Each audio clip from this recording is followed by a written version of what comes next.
안녕하세요. 8월 4일 수요일 아침 건강한 5분 시간입니다. 오늘은 이사야 56장 1절부터 8절까지 말씀이고요. 그 중에 1절과 2절을 제가 읽어드리겠습니다. 여호와께서 이와 같이 말씀하시기를 너희는 정의를 지키며 의를 행하라. 이는 나의 구원이 가까웠고 나의 공의가 나타날 것임이라 하셨도다. 안식일을 지켜 더럽히지 아니하며 그의 손을 금하여 모든 악을 행하지 아니하여야 하나니 이와 같이 하는 사람, 이와 같이 굳게 잡는 사람은 복이 있느니라. 아멘. 이사야 뒷부분, 그러니까 40장 이후로는 이스라엘의 구원과 회복에 대한 메시지이죠. 56장, 이제 오늘부터는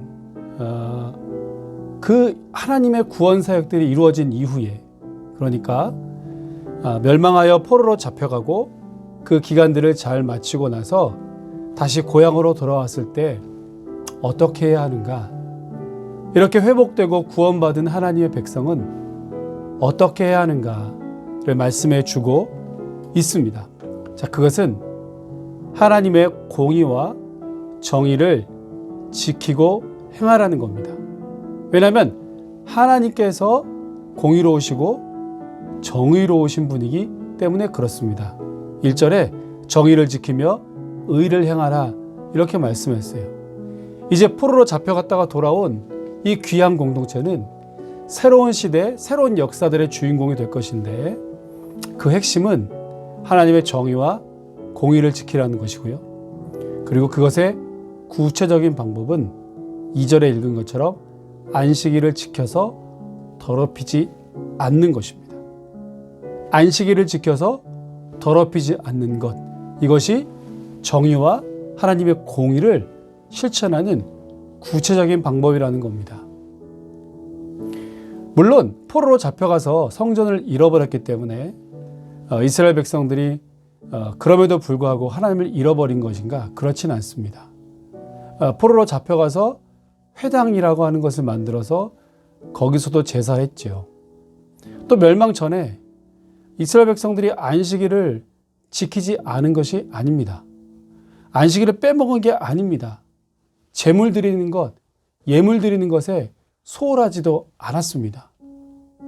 어쩌면 더 형식적으로, 더 외형적으로 멸망 직전에 이스라엘 백성들은 하나님을 제사하고 예배하고 안식일을 잘 지켰습니다. 이스라엘 백성들의 정체성을 크게 구분짓는 두 가지는 안식일법과 정결법인데요. 나를 어딘가로부터 구별해서 거룩하게 하는 것, 그리고 안식일을 어떻게 지킬 것인가 라고 하는 것을 통해서 수없이 파생된 계명들을 만들어냈고, 특히 안식일법을 잘 지키면서 자기 자신들이 하나님의 법을 잘 지킨다, 하나님의 백성이라고 하는 것을 늘 확인하곤 했습니다. 자, 그런데 안식일도 잘 지키고 제물도 다 드리고 형식적으로 외형적으로 잘 드렸지만 그들은 결국 멸망하지 않았습니까? 이것은 곧 그들의 예배와 제사가 형식적이었다는 것입니다.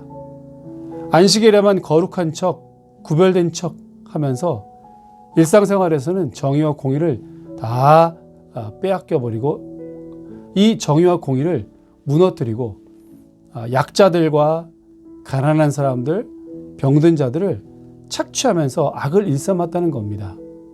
자, 그래서 포로로 회복한, 포로에서 귀환한 이스라엘 백성들이 가장 먼저 회복해야 될 것은 하나님의 정의와 공의이고, 그 정의와 공의는 안식일을 지키는 것, 곧 하나님과 바른 관계를 맺는 데서부터 출발해야 한다라는 것입니다.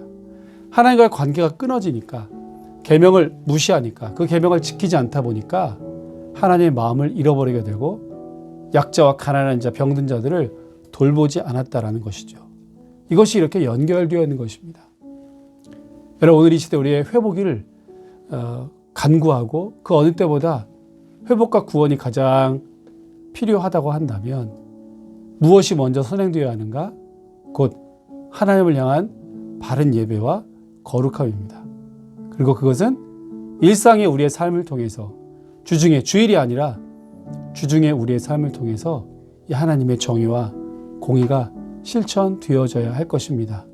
여러분, 그것이 구원받은 하나님의 백성의 마땅한 도리인 줄로 믿습니다. 그렇게 살아서 오늘도 하나님의 큰 기쁨으로 충만케 되시기를 주의 이름으로 축복합니다.